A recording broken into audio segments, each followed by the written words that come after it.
necessários em sua volta para fazer esse resgate. Então entenda que o processo de obsessão, ele é primeiramente um convite a você. Sempre vai ser isso. Não pense de outra forma que vocês vão estar classificando eles e muito errado. É um convite. Obsessão, convite. Obsessão, convite. Agora o convite para quê? Por quê e quando? Aí que nós vamos brincar bastante se vocês trouxerem, né? Senão eu vou ficar aqui falando um monte e a gente não vai conseguir avançar, tá bom? Então esse é para a próxima aula. Para essa aula eu vou passar correndo fenômenos mediúnicos e fenômenos naturais. Opa, perdoe-me. Não, perdão. Tá, a obsessão é para a próxima aula que eu estou cutucando já, para que essa semana já venha repleta de emoções, para trazer isso com bastante força, porque é uma coisa que eu amo falar. Eu vivenciei vários processos em mim, continuo vivenciando esses processos em mim, e é legal esse papo porque ele é esclarecedor, é muito bacana. É uma aula para as perguntas e outra para a resposta. Amada, venha! O importante é nós sairmos da onde nós estamos em termos de visualização disso. Se a gente, depois dessas aulas, está no mesmo lugar, é sinal que não apanhou o suficiente. Aí estou falando de bater. De bater. É porque eu estou marcando o tempo para ver se chega mais gente, né? Mas não chegou. Podemos começar? Bom. Mas é que a Lilia quer dar uma pergunta? Parecer na próxima. Fiquei com medo. Vamos lá. Em relação à aula passada, aquilo que tu falou, tu colocou os exemplos de marionetes, de manipulação e tal, nessa questão da obsessão. Eu tenho um exemplo, acredito que bem claro, de que aconteceu há 2 noites atrás. Que aconteceu ali, foi nitidamente, sabe? A gente chegou à conclusão de que realmente foi isso que aconteceu. Não vou citar 100%, né? E aí eu venho passando por uma situação um pouco complicada, e eu achei que eu estava lidando bem com isso, até que em determinado momento caiu a ficha e eu dei uma baqueada. Só que eu dei uma baqueada, mas eu dei uma baqueada em silêncio, só que a minha mente ficou ali, né? Trabalhando. E nesse momento eu fico em silêncio no geral, tanto com os outros quanto comigo mesmo, eu fico ali só na cabeça pensando. E aquilo realmente me afetou, eu senti que aquilo estava me afetando, e realmente pensando um monte de coisa. E aí na hora de, tudo bem, passou e tal, né? Agora me perguntou umas coisas, disse que percebeu que era isso que estava acontecendo. E aí na hora de dormir, quando fomos dormir, deitamos para dormir, estávamos preparando, não tinha ninguém, não tinha dormido ainda. Ficou nítido que começou a, né, lágrimas e tal, e aí falou algo pra mim assim que, tipo, acabou comigo. Meio que confirmou assim o que eu estava pensando. Que, tu tem mais 6 anos. Eu lembrei que tu tem mais 6 anos. E aí oi? Só que aí, tipo, eu não dei muita ênfase, né? Tipo, não sei o quê. E aí ali nós chegamos à conclusão de que tinha, depois parando, analisando e pensando no todo, no que tinha acontecido antes, nós chegamos à conclusão de que tinha sido uma manipulação para me afetar. Pegando o gancho dela, gatilhos. Vamos falar sobre gatilhos mentais. Cada um de nós temos gatilhos mentais ocultos, vinculados ao nosso lado, abre aspas, não consciente, o subconsciente. E esses gatilhos mentais, quem nos gavita em nossa órbita, consegue botar o dedinho certinho no gatilho e acionar. Então, se é eu que destravo o meu gatilho? Não. Quem está destravando o seu gatilho emocional é o manipulador. Por quê? Porque ele conhece você melhor do que você mesmo. Sério? E como é que eu faço para desarmar esse gatilho?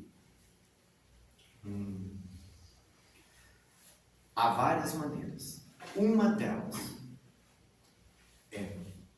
aspas, após ele ter sido acionado, você reconhecê-lo.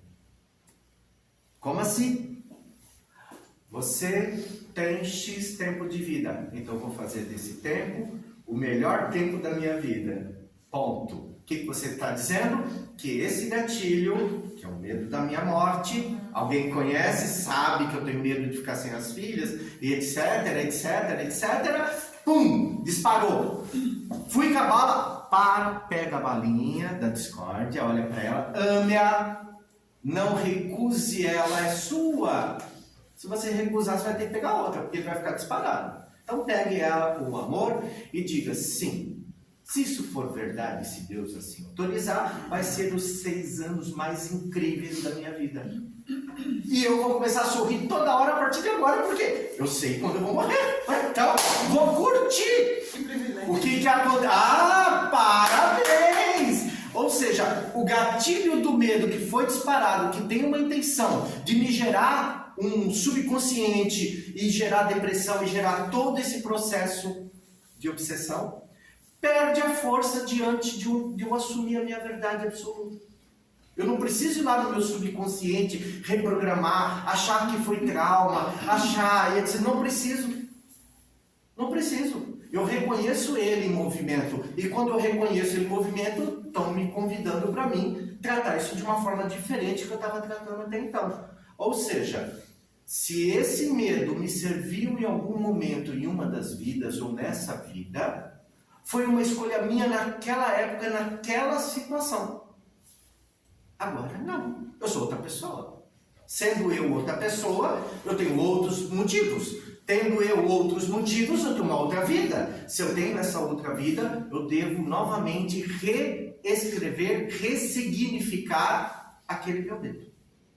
Então eu vou dar um outro sentido à morte. É o privilégio que eu posso ficar com a minha família mais tempo, no sentido atual. Eu acho que a melhor maneira de a gente reconhecer esses gatilhos é o desequilíbrio, né? Então eu levo uma vida tranquila todos os dias, poucas coisas me assustam e uma hora acontece algo que me tira do eixo. Aquele momento ali eu acho que é o momento de parar e pensar e ver se aquilo ali não é apenas um gatilho que é resultante de um trauma, resultante de um medo, resultante de algo assim. Mas ali é o que eu já chamo da bala. A bala já foi atirada. Sim, então mas temos que é, aprender a identificar ele quando a gente está bem. Novamente, Sandro, você tem medo? Tenho. Do quê? Nem imagino. Mas por que você não imagina? Porque existem coisas em mim que nessa vida eu não vivi. Eu não vivi a perda de um filho. Então você reconhece? Reconheço. Então quando você vai apontar o dedo para alguém que perdeu o filho, não tem a menor ideia da dor que essa pessoa pode estar vivendo. Mas eu reconheço isso como uma dor e uma dor da alma. Opa! O que você acabou de fazer, Sandro? Tirei a bala do meu revólver, assumi minha condição humana e, acima de tudo, não preciso disparar para mim reconhecer a dor de alguém que já perdeu. Estão entendendo? Ressignificação que eu estou dando a esse movimento? Então eu não preciso sentir na minha pele a perda de um filho para me reconhecer que isso deve ser muito doloroso. Não. Deus chamou seu... Vamos devagar. O outro tem um universo e o outro está doendo. Então existem coisas que eu não preciso passar para me reconhecer que eu devo amar aquilo. Devo respeitar aquilo. Com isso, os gatilhos começam a ser tirados das balas. Vai dar tiro, opa, não está saindo a bala. Por quê? Porque o Sandro já deu um valor moral a determinado sentimento e já colocou ele lá na prateleirinha e disse que é uma dor realmente grande. E peço a Deus para que ninguém passe por isso, mas todos nós um dia vamos passar. Lei natural. Mas reconhecer que o outro sofre é como se você estivesse dizendo para você: eu me sensibilizo com a dor do outro. Então eu não preciso do meu gatilho, não preciso botar bala ali no canhão ali. Entenderam a brincadeira? Foi assim que eu consegui tirar algumas armas que gravitavam no meu psiquismo e aonde eles acionavam toda hora. A traição. Eu não faço ideia de como é que é ser traído pelo marido, pela esposa, mas deve ser uma dor muito grande. Por quê? Tem sonhos envolvidos. Tem expectativa de felicidade envolvida. Tem doação envolvida. Você precisa dizer para mim que sofre? Vai sofrer, porque não se trata apenas de uma traição. Não é o ato do outro ter se deitado com outra pessoa e ter trocado corpos e fluidos. Você lava e pronto. O problema foi o sonhar, o desejar vida, mão dadas. Foi criar expectativas. E essas expectativas, essas dores que vão gravitar a alma, o ser, essa dói. Então, se você reconhece que isso não é bacana, e você reconhece que essa dor, ela é verdadeira, ela é real para quem a sofre, você está fazendo o que contigo? Tu está te vacinando. Você falou assim, né? Quando você reconhece essa dor, né? E aí você se sensibiliza com aquilo e sabe que dói. Mas também não tem a questão do momento em que você reconhece, olha aquilo e se sensibiliza e faz daquilo tocar em você um processo. Jesus nos ensina lindo, uma coisa maravilhosa na cruz. O que ele nos ensina no momento de sua crucificação? Não ouvi. Perdoai-nos, não sabem o que fazem. Ele sentiu. Ele sentiu. Ele sentiu o quê? Nós torcendo. Ah, tá aí. Agora sim ele vai saber. Pai, perdoa. Eles não sabem o tamanho da responsabilidade que eles estão provocando. O ponto que ele está falando, e o ponto principal, é o julgamento antes dessa consideração. Porque o que a gente faz? Traída, condenei isso e aquilo, já condenei, já fiz um monte de coisa, depois eu me sensibilizo, achando que eu me sensibilizei, não. Eu julguei, condenei, fiz todo o processo, me entorpeci de toda aquela energia e depois... Mas é o que acontece, na verdade. Não, eu estou querendo diferenciar uma coisa, porque, tipo assim, às vezes você se agarra ou você transforma um processo que gruda em você e vai despertar lá dentro algo e aquilo se transforma em processo. Aí é a mania.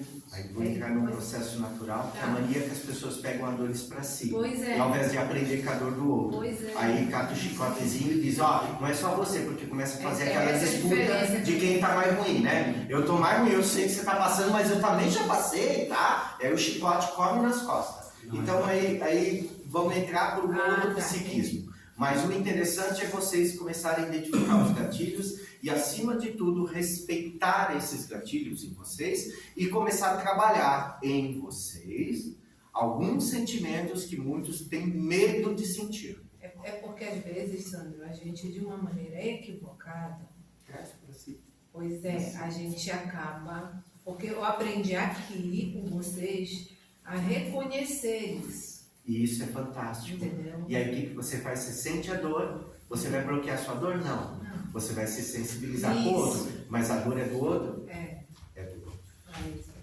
É do outro. Combinado? Consegue ler? Não. Ela já fez assim comigo. Alguém se habilita? Por favor.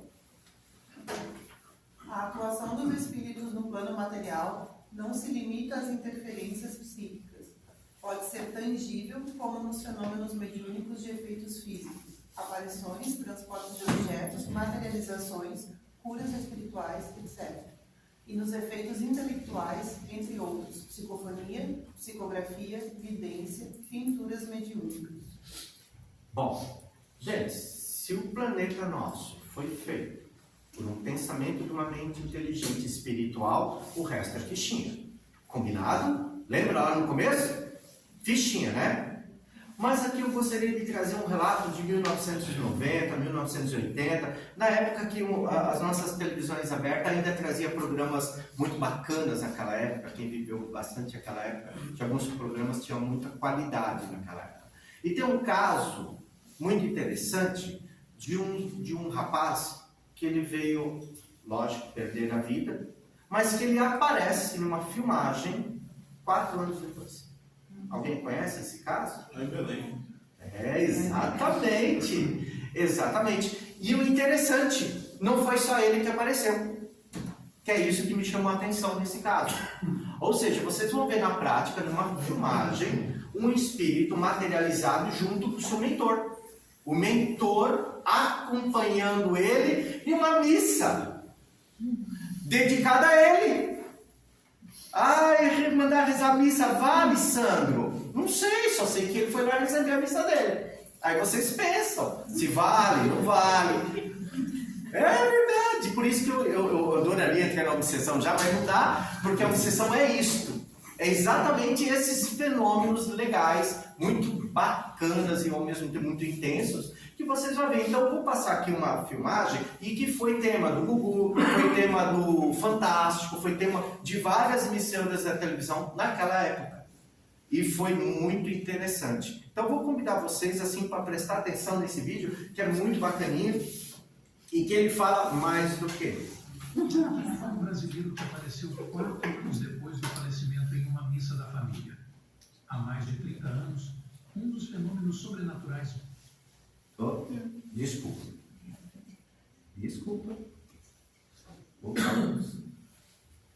Aqui.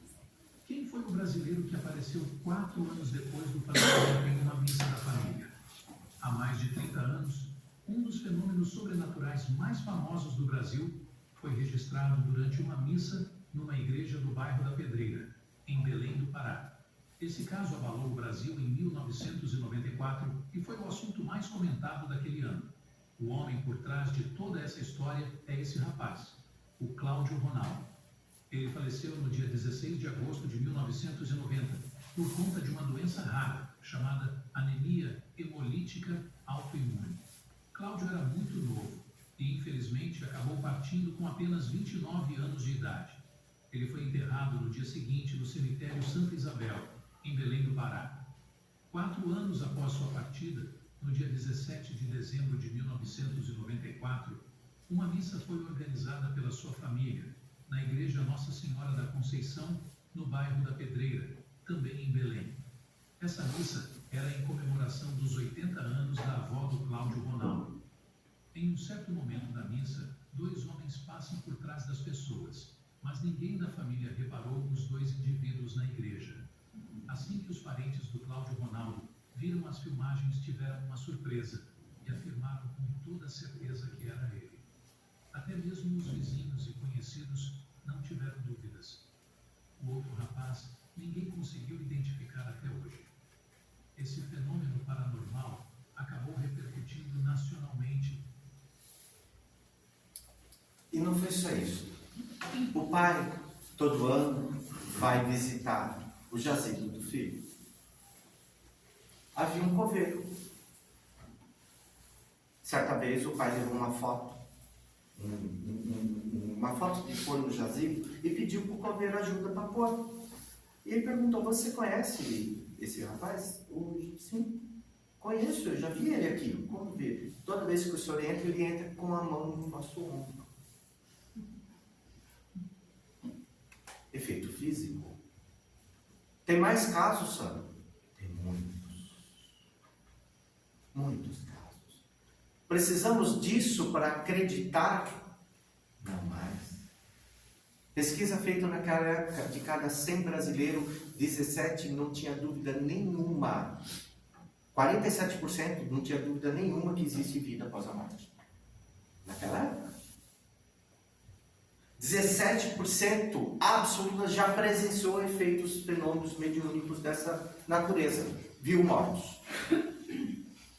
Desses 17, 6% já avistaram fenômenos sobrenaturais, objetos e etc. Naquela época, era uma época que não tinha tanta informação e aconteciam esses fenômenos todos escondidos, muitos deles localizados em cidades pequenas, difícil acesso, etc. E hoje, está acontecendo alguma coisa assim? Se está acontecendo, onde está acontecendo? Por que não está acontecendo nas casas espíritas? Cadê este povo que deve estar sofrendo os processos de obsessão e manifestações de fenômenos físicos de toda a natureza? É muito medicamento? Estamos nos entorpecendo? Até quando vamos aguentar? É muito importante falar sobre obsessão, mas mais importante ainda é entender que eu tenho consciência que tem vida após a morte, tem os irmãozinhos que estão nos gravitando e qual é o meu papel nessa história. Pensem, meditem, tragam, questionem, provoquem vocês mesmos. Mas a próxima aula eu preciso de munição. À vontade. Vamos falar de uma maneira que nunca foi falada. Vamos falar de uma linguagem que nunca foi dita. Vamos falar a nossa linguagem. Posso contar com vocês? Alguns de vocês vai ter fenômeno mediúnico essa semana. Sandro do céu! É sério, Sandro! Eu nem vou dormir! Eu acabei de acionar o gatilho. Não dormir por isso é fácil. Pensem, reparem, não julguem, não duvidem, respeita, preste atenção, está em tua volta. Lá em casa toda semana tem. Eu li ou ouvi, tá, recentemente, alguns cientistas e médicos na Alemanha, ou em alguma parte da Europa, ou eu não sei se é bem na Alemanha, tá, eles conseguiram provar, tá, provar cientificamente que o espírito, quer dizer, o corpo, a pessoa está lá, a pessoa faleceu, certo? Assim, vou simplificar, a pessoa tinha 70 quilos de massa naquele momento, tá? E quando houve o desencarne, tá? Ela, de repente, ela passou a pesar, enfim, tá? Menos alguns gramas, tá? E todo esse estudo científico provou que, tá? Ou pelo menos, tá? Aquele corpo ali de médicos e cientistas, eles já praticamente eles têm a certeza que o espírito ali existe, tá? Quer dizer, são estudos científicos, tá? Para realmente comprovar, tá? E aí a próxima pergunta, né?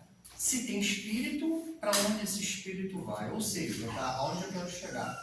A ciência, de um modo geral, tá? Ela já está, ou um grande número de médicos, tá? Eles já estão muito próximos, tá? Que a espiritualidade existe, tá? Já tem estudos muito assim, informados sobre isso, tá?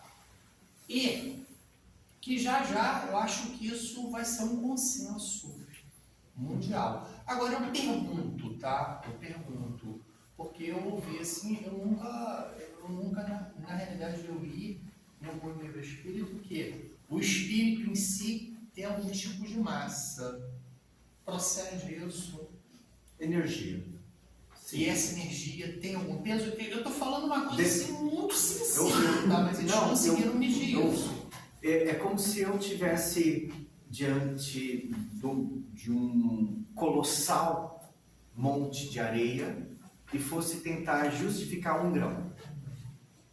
Eu acho que nós, estou convidando de uma maneira geral, nós estamos diante de um Saara e nós não conseguimos identificar ainda o grão. Então eu acredito que primeiro todo mundo já sabe quem é para saber no planeta. Ponto. Há muito tempo. Para mim é simples assim. Segundo, não chegou na massa toda, por quê? Abre aspas, há uma energia, essa energia não quer que ninguém saiba. B, o ser humano não estava pronto, a massa do ser humano não estava pronto ainda. C, não importa, me falta intelecto para avaliar isto e falta estudo. Mas eu acredito que eles já sabiam. Lá nos Sumérios, gente, está lá, até o disco voador, está lá. Está lá. Então, desde aquela época, e para o nosso bem, de alguma forma, muitos de nós não teve acesso a essa informação ainda. Eu gosto de olhar dessa forma por uma questão simples. Somos presidiários do planeta. Ponto.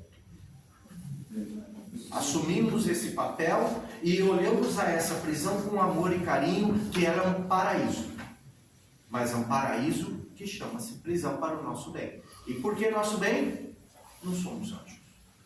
Ô Sandro, faz sentido quando a gente toma passe e a gente parece que eu tirei um peso nas minhas costas. A minha pergunta é justamente sobre isso, né?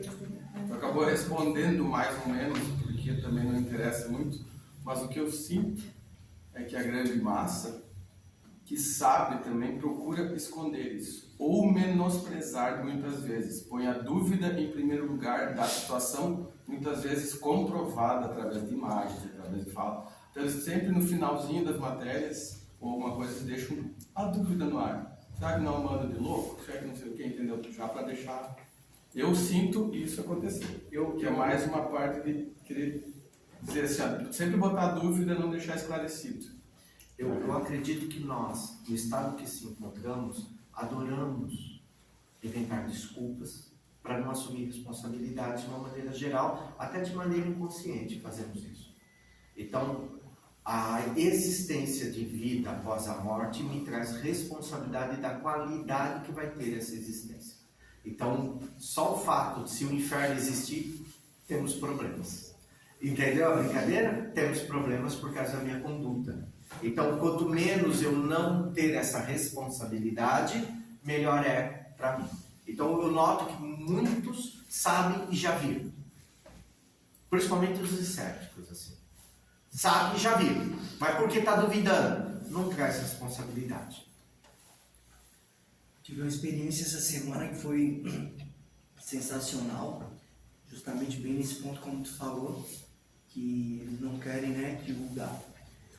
Estava finalizando um trabalho, acabou a luz no meu bairro, já era 3 da manhã, quando de repente fui guardar o carro na garagem, estava eu e meu filho mais velho, olhei uma estrela cadente caindo, coisa mais linda, mas ela era enorme. Daí eu falei para ele, nossa, que coisa mais linda. Quando eu olhei acima, uma nave toda cobrida com várias luzes, e a gente ficou tão eufórico no momento, nem pensou em celular. Falei, olha lá, Henrique, que coisa mais linda. Ele, não, pai, é um satélite, cara, que lá não é um satélite, tá mudando muito. Aí começou a mudar de cores e tal, e a gente ficou ali por minutos olhando. Aí falando nesse ponto, se a gente viu, ela estava tão próxima, foi um fato tão perto da gente, como as autoridades ali não perceberam. Eles sabem, só não querem sabem, né? Porém, a manada, o rebanho, dê o nome que vocês quiserem de nós. Mantenha carinho por nós. Diz assim, os bois não estão prontos ainda para ver a saída. Porque não sabemos como vamos nos comportar. Ah, não, eu estou bem resolvido. Tem certeza? E é Nesses engraçado. outros tempos eu acho que ia ser coerente. Mas eu fiquei, nossa, É deslumbrado. bem curioso que você vê que essas coisas que vinham desde lá, como tu falaste, no Sumérios e tudo, vem se intercalando A história. e vai chegando na nossa... Aí você vai perguntando, às vezes, o significado de várias coisas, e você vai ver que a explicação está lá. Eu tinha isso na minha casa, porque meu pai era um grande estudioso, tinha uma biblioteca muito grande, e ele era o nosso assunto na hora do almoço, né, quando a gente se reunia. Essas curiosidades, Da vida. entendeu? Mas eu adoro não olhar o macro. Vamos olhar em volta de nós. Esse é o convite. Tem aí fora? Tem. E amanhã de manhã você tem que acordar para trabalhar. E seu filho tem que estudar. E a vida segue.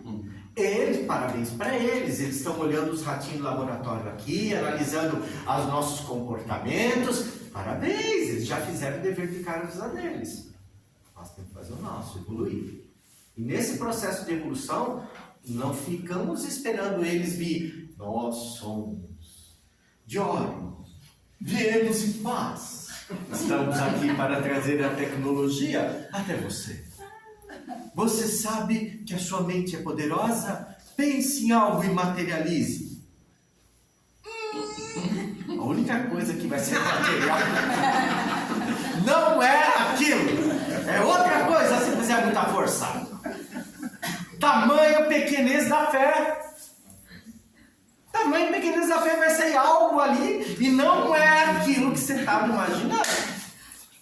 Por quê? Porque não adianta nós olharmos além das fronteiras se nós não conseguimos olhar a pessoa que está ao lado. E quando eu falo isso, eu estou falando não o corpo da esposa. Que é a única coisa que nós homens conseguimos ver. O corpo. O ser humano que está ali. Esquece. Imagine se vai ver a grandeza da alma. Se não conseguimos fazer isso com a pessoa que vai muitas vezes limpar as nossas nádegas, depois de velhos, como é que vocês querem ver teco-teco parando em cima? Sou de óleo.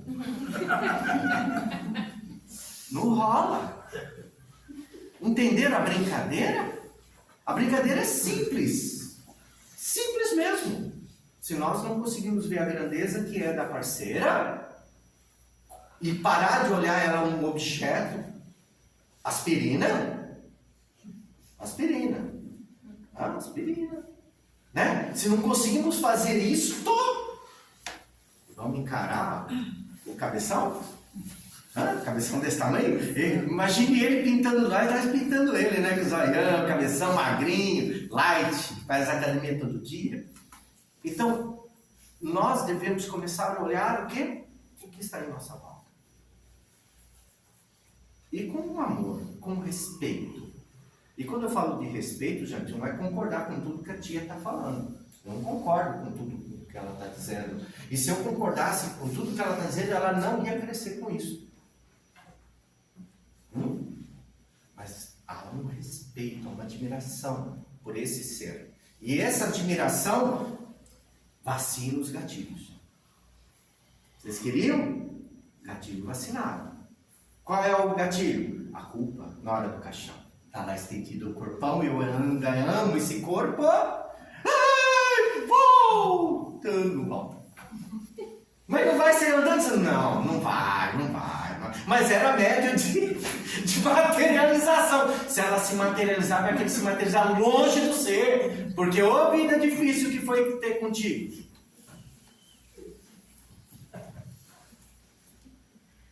O dia que a sua esposa olhar para você e te elogiar é porque você fez um golaço.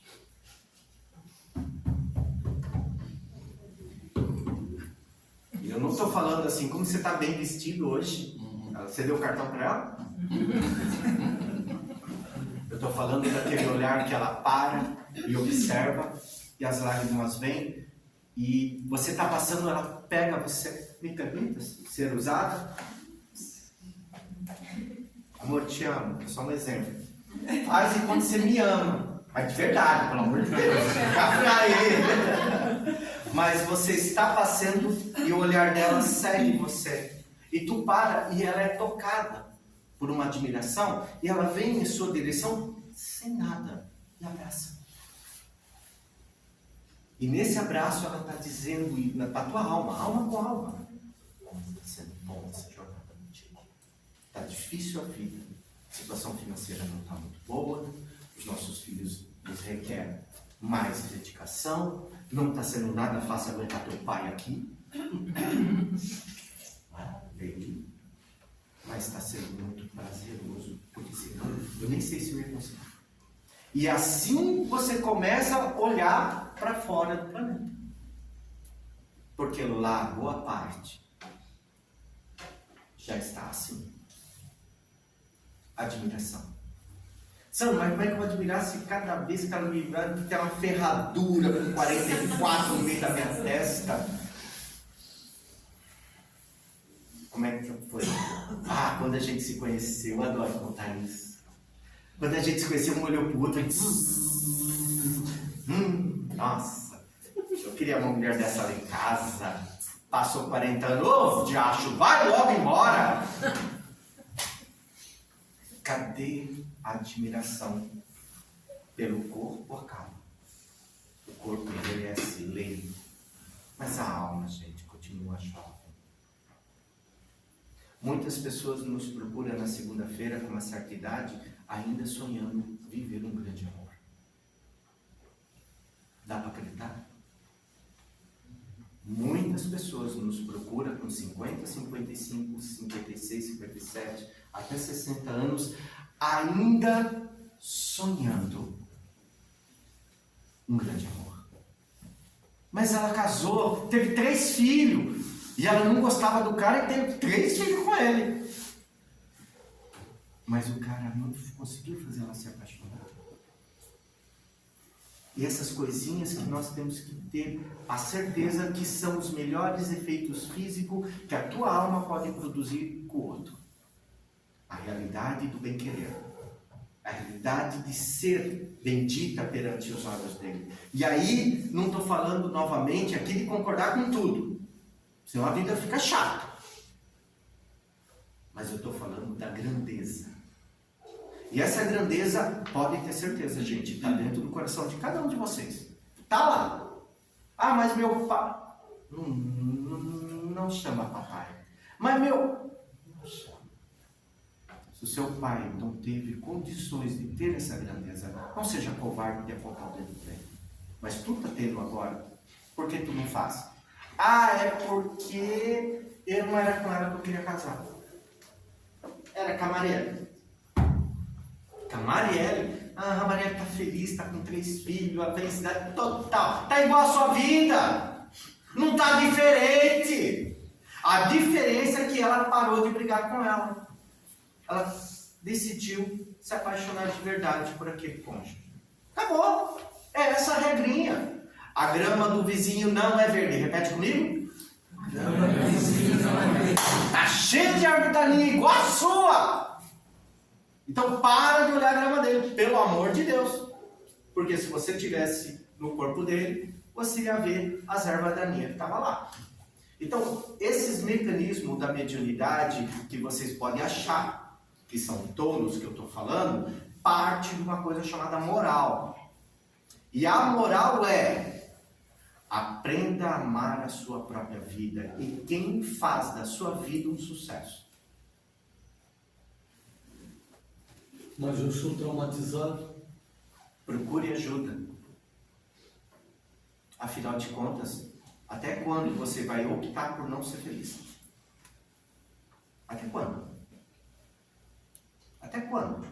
Até quando você vai olhar para o espelho e dizer: eu não sou feliz porque eu não tenho a Sophia Loren comigo? Coitado agora.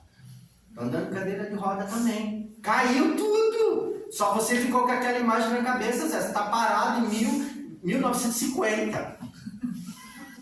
Ela envelheceu como tu envelheceu, o corpo foi. A Sofia não é mais Lauren. Desculpa o termo, mas não é mais. Agora, será que ela foi amada por alguém? Ou amaram muito o corpo dela? Vocês estão entendendo a brincadeira?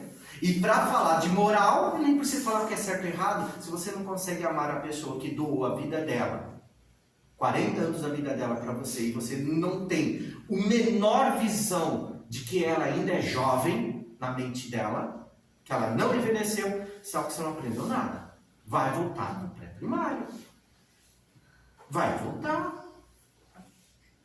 E esse convite é para a gente entrar no processo de obsessão. Como assim, Sandro? O que isso tem a ver com obsessão? Tudo! Ah, vocês estão achando que obsessão é só porque você matou alguém? E que tal você viver 40 anos do lado de uma pessoa que nunca te reconheceu? 40 anos da vida. Hã? Como é que é morrer pensando que você jogou fora 40 anos da vida? Deve ser fantástico passar lá pro outro lado dizendo: 40 anos com o Sandro! Perdi meu tempo!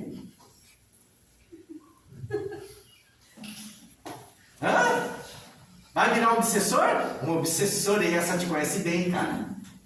Essa te conhece muito bem. Ela sabe o que você gosta, ela sabe o que você come, ela sabe todo o teu jeito. Ela sabe tudo, sabe o que não gosta.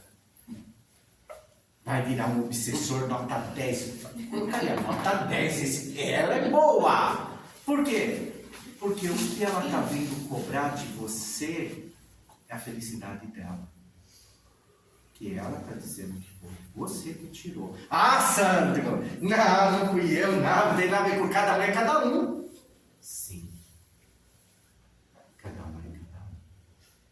Reflete. Medita.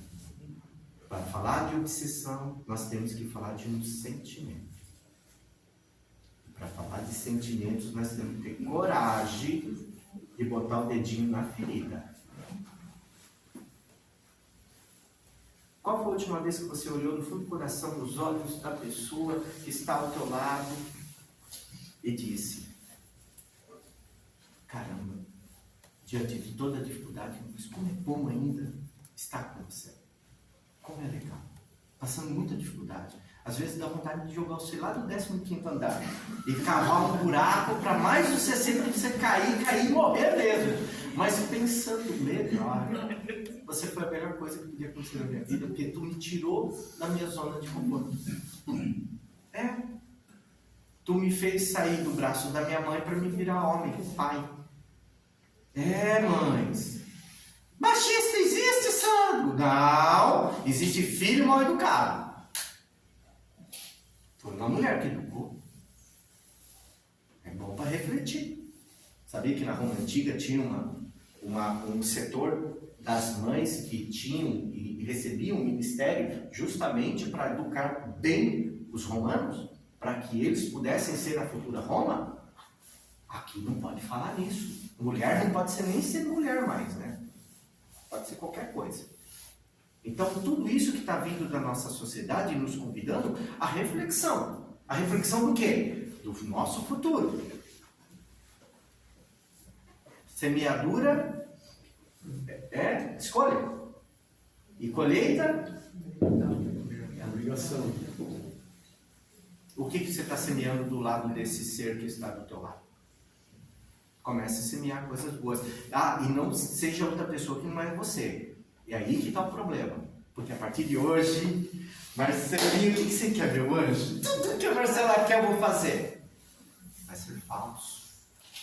E aí como é que eu mudo? Reflita. Olhe. Analise depois da resposta dada. Observe se havia necessidade de dar aquela resposta com aquela energia. O homem tem uma facilidade imensa de dar um coice bem dado e dizer: não falei nada demais. Mas está lá a ferradura lá estampada no meio da testa da coitada. Mas por quê? Mas realmente foi analisado e falou nada demais. Só que a energia colocada que está lá, 44, tudo que tem tido. Isso tudo entra no processo de obsessão. Entra no processo de obsessão. Entra no processo de obsessão. Quantas e quantas vezes aqui nessa casa nós fomos atender um espírito irmão, um espírito polaridade feminina, e ela disse, com todas as letras, ele foi a pior escolha que eu poderia ter feito. Obsessão. Agora ciclano está sentadinho ali bonitinho, né? Aí você está dizendo para mim que ele conheceu Maria de Nazaré. Não conhece nada. Eu conto para você a história dele. Aí vem a fichinha corrida, ó. Papel higiênico. Bem comprido. Então é importante vocês entenderem que a mudança de comportamento tem que acontecer. Ó, não fica olhando extraterrestre, não.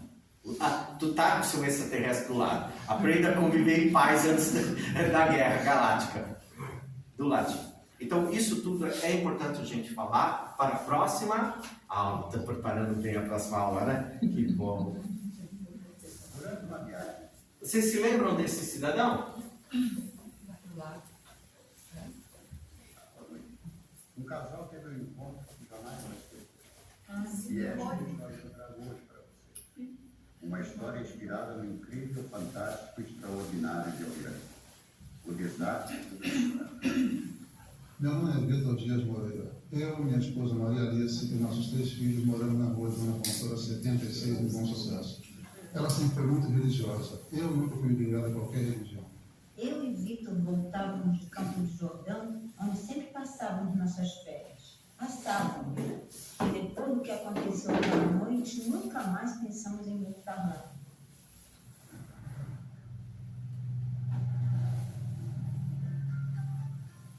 Ainda bem, né, Vitor, que esse garoto tem pouco movimento. Ainda bem, Maria. Graças a Deus. Esta sedação está incomodando um pouco. Né? Meu Deus do céu, Vitor, olha que horror! Olha ali.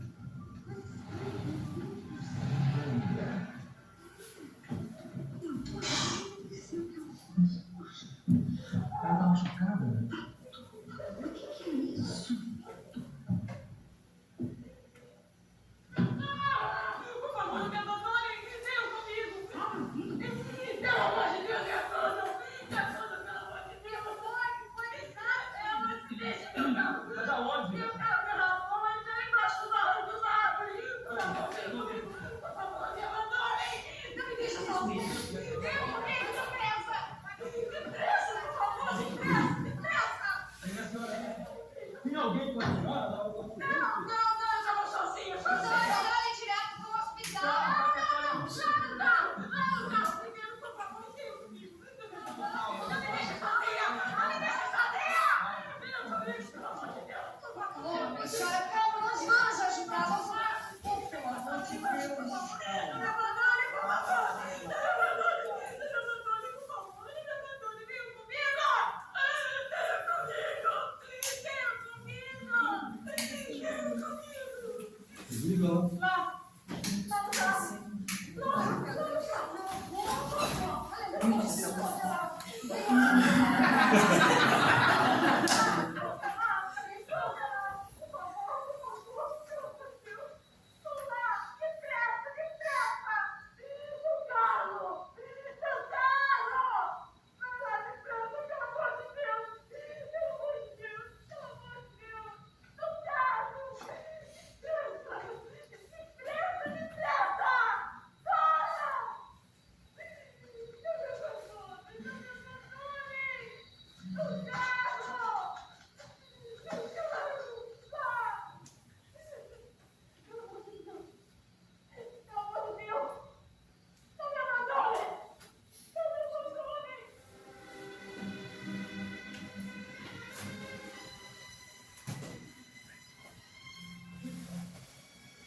Tem alguém aí dentro. Pelo amor de Deus! Pelo amor de Deus!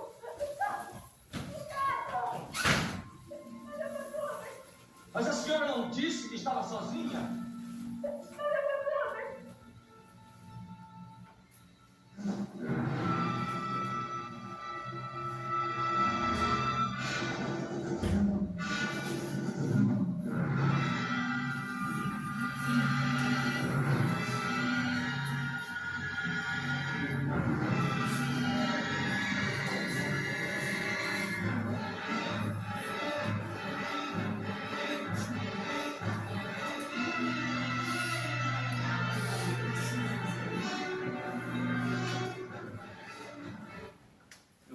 Não vai dormir.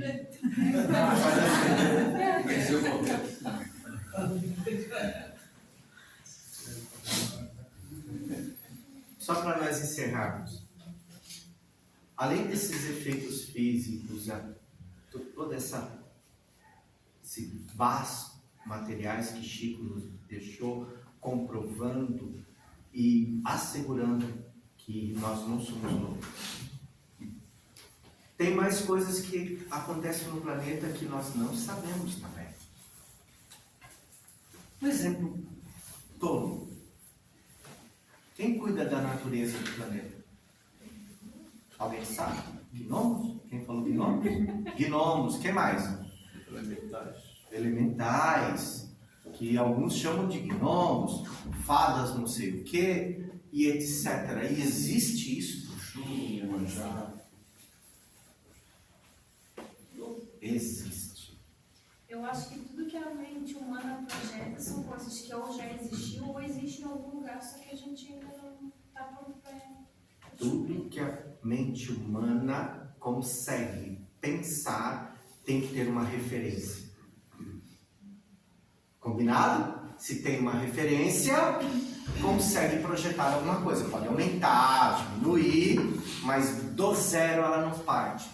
Por uma questão simples. Nosso planetinha, nós temos o livre-arbítrio assistido. Quer dizer o quê? Só vem de lá para cá o que eles permitem. Senão não sai. E aí, tendo essa visão dos elementais, eles estão mais evoluídos ou menos evoluídos em relação a nós encarnados e desencarnados? Por favor, olha que coisa interessante. Por favor. Pode ser. Não estão, não. Eles não têm essa inteligência que a gente acha que eles têm. Eles são ainda bastante neutros. Eles estão muito longe ainda disso. E é um dos processos evolutivos para eles começarem a ser seres humanos. Eles vão reencarnar ainda no processo humano. Ou seja, todo mundo vê esses elementais como os deuses. Não. Eles realmente equilibram o sistema. Eles têm essa função, mas quem os coordena é igual. Então quer dizer que eles são meio trabalhadores que pegam a mão na massa, propriamente dito, e não sabem o que estão fazendo. Gustavo, para qualquer um. Para qualquer um, eles podem trabalhar. E o pior de tudo é que a maioria que que usam eles para o mal. E eles se tornam altamente maus. Que nem criança quando é programada para fazer maldade. A criança ela não tem remorso. E isso é interessante para entender que tem muita coisa, ainda que no nosso planeta, que a gente não faz nem ideia dos processos. A gente pode trabalhar na mesma ideia. Tu pega um cachorro, tu trata ele bem, ele dá um cachorro de uma forma, ou tu trata ele a base paulada, se transforma em um animal bastante feroz. Então, de que forma que a gente trabalha em cima deles é que a gente molda deles. Ô Nazar, estariam em uma dimensão diferente que a gente consegue acessar e desacessar esses elementais? Eles estão numa outra dimensão ainda. Mas ajudam muito no planeta. São os responsáveis por boa parte do equilíbrio. O equilíbrio da limpeza do planeta. Eu estava vendo hoje, inclusive, um depoimento nesses podcasts, uma médica, e ela dizendo que ela foi levada durante uma experiência de quase morte, que ela foi levada bem mesmo para o centro da Terra, assim, e que ela via, eram espíritos de figuras mal formadas, mas eles que eram responsáveis pelo equilíbrio do sistema, né, do ecossistema. Assim. E por que eu quis tocar nesse assunto dos elementais?